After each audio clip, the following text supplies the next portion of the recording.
எல்லோருக்கும் நமஸ்காரம். ஸ்ரீமதி ராமானுஜாய நமகா, ஸ்ரீமதி நிகமாந்த மகா தேசிகாய நமகா. இப்போ நம்ம வாயுபுத்திரின் மகிமைகள் அதில் இப்போ நம்ம 29வது எபிசோடில் இருக்கும். இது சுந்தரகாண்டத்தினுடைய கதை. இந்த கதையை நம்ம ஒரு ஆடியோவாக உங்களுக்கு கொடுத்துருக்கோம். நம்மளால் படிக்க முடியலை, சுந்தரகாண்டம் முழு பகுதியை நேரம் இல்லை அப்படின்றதால ஒவ்வொரு எபிசோடாக கொடுத்துருக்கோம். ஒவ்வொரு நாளைக்கு ஒவ்வொரு எபிசோடை கேளுங்க. முடிஞ்சால் 2-3 கூட கேட்கலாம். இப்போது எல்லோரும் போகும்பொழுது ஒரு 5 நிமிஷம் 7 நிமிஷம் இதுக்காக பேர் பண்ணி கேட்கலாம். நிச்சயமாக இதை கேட்குறதால ஆற்றுல நல்லது நடக்கும். இந்த நம்பிக்கை அதோடு இதை கேளுங்க. இதை முடிக்கிறதுக்குள்ளே, இந்த எபிசோடுகள் முடிக்கிறதுக்குள்ளே எல்லா ராத்துலேயும் நல்ல நிகழ்ச்சிகள் நடக்கும்னு நான் பெருமாளை பிரார்த்தனை பண்ணிட்டு இப்போ என்னுடைய கதையை நான் தொடங்குறேன். அந்த குரங்கு 4 பக்கமும் சுற்றி எல்லார் உயிரையும் கொத்தி பிடுங்கி எடுத்துட்டு இப்போ அடுத்த சண்டைக்கு ஒத்திகை பார்க்குற மாதிரி தன்னுடைய கையையும் காலையும் உதச்சிண்டு தயாராக நிற்கிறது. அவனையும் அறியாமல் ராவணன் சற்று அதிர்ந்து நின்றான். சிந்தனை வயப்பட்ட ராவணனை வந்தனை செய்து நின்றான். அப்பொழுது அங்கே வந்து நின்ற அஞ்சாத நெஞ்சனான சம்புமாலி என்கிற மாவீரன், ஏ சம்புமாலி, நீ இப்போவே போய் அந்த குரங்கோட கொட்டத்தை அடக்கி அதை கயிற்றில் கட்டி இழுத்துண்டு வந்து என் முன்னாடி நிறுத்து. கோபத்தோடு ராவணன் கிட்ட ஆணையை சிறமேற்கொண்டு அங்கிருந்து அதிவிரைவாக நகர்ந்தான் சம்புமாலி. தனக்கே உரிய சைனியம் மற்றும் ராவணன் தற்போது தனக்கு உதவிக்காக அளித்த மாபெரும் சைனியம் 2 மடங்கு படை பலத்துடன் அசோகவனத்தை நோக்கி புறப்பட்டான் சம்புமாலி. அவனது இவ்வளவு பெரிய சைனியத்தில் எண்ணி முடிக்கும் முன் ஒரு இடத்தை சென்றடைய வல்ல தேர்ப்படை, என்னவே இயலாத பலமும் பராக்கிரமம் கொண்ட யானைப்படை, பண்ணி வைத்து அனுப்பப்பட்ட யமவாகனமோ என்ற அஞ்ச வைக்கின்ற குதிரைப்படை, கொன்றுவிட்டே மீள்வோம் என்று கொள்கை கண்ட காலாட்படை என்ற 4 வகை படைகளும் நிரம்பி வழிந்தன. போதாதற்கு அங்குச வஜ்ராயுதங்களில் இருந்து தொடங்கி வில், வாள், வேல் என்ற பலவிதமான ஆயுதங்களின் அணிவகுப்பும் சிறந்து விளங்கின.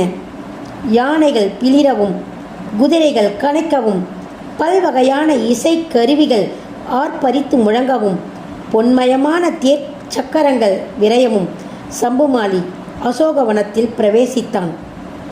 அனுமனை கண்ட மாத்திரத்திலேயே சம்புமாலியின் கண்கள் கோபத்தால் தீக்கங்குகளை உமிழ்ந்தன.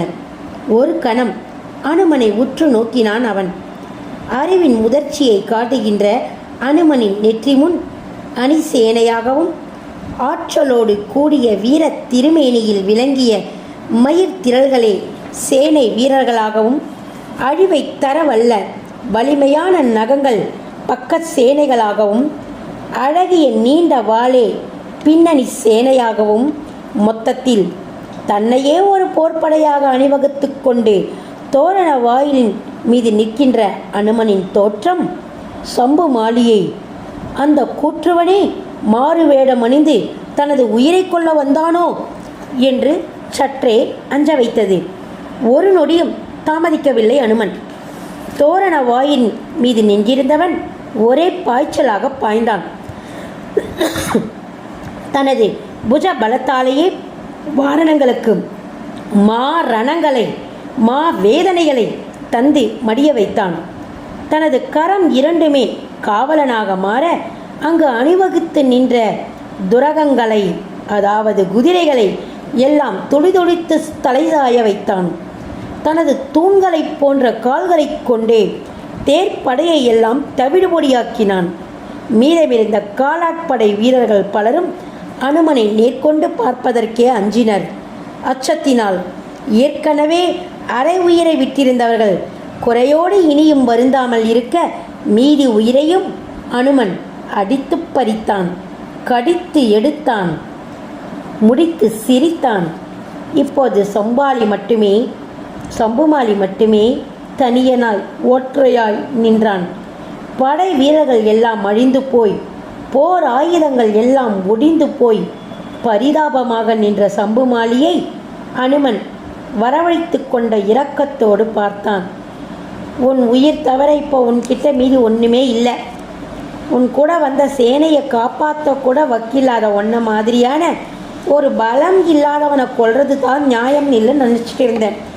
அதனால் உன் உயிரை காப்பாற்றிட்டு ஓடிப்போ.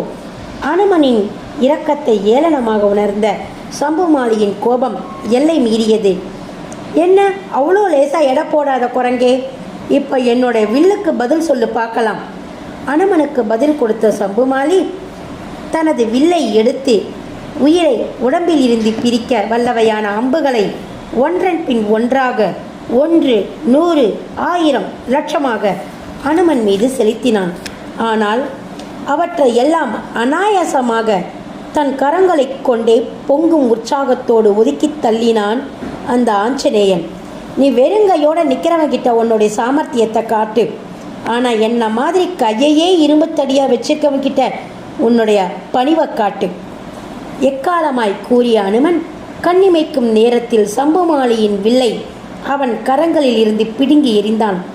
ஒரே தாவலில் சம்புமாலியின் தேருக்குள் புகுந்து அதே வேகத்தில் அவனது தலையை உடலில் இருந்து பிரித்தெடுத்தான். சிரமின்றி கீழே கிடந்த சம்புமாலியின் உடலில் தான் தூர எறிந்த சம்புமாலியின் வில்லையே கொண்டு வந்து நட்டு வைத்தான். பிறகு வெகு ஜனமாக வெகு சகஜமாக எதுவுமே நடக்காதது போல அதே தோரண வாயிலின் மீது ஏறி கம்பீரமாக நின்றான். ஏற்கனவே பிணக்காடாக இருந்த அசோகவனம் இப்பொழுது பிறவியின் முடிவில் பாவிகள் சென்றடியும் பொல்லாத ரணக்காடான நரகம் போல காட்சியளித்தது. நடந்த நிகழ்வுகள் எல்லாம் ராவணனின் செவிகளை சென்றடைந்தது. சினத்தினால் சிவந்த அவனது 20 விழிகளில் இருந்தும் இரத்த குமிழிகள் உடைப்பெடுத்தன. இதோட இந்த 29வது எபிசோட் நிறைவேறது. நம்ம அடுத்த எபிசோடில் மீதியை பார்க்கலாம். இது வரைக்கும் கேட்டவங்க எல்லாரும் உங்களுக்கு பிடிச்சிருக்கா அப்படின்ற ஒரு கமெண்ட் பண்ணுங்கள், லைக் பண்ணுங்கள். எல்லோருக்கும் நன்றி. மாலதி ராகவன், காஞ்சிபுரம்.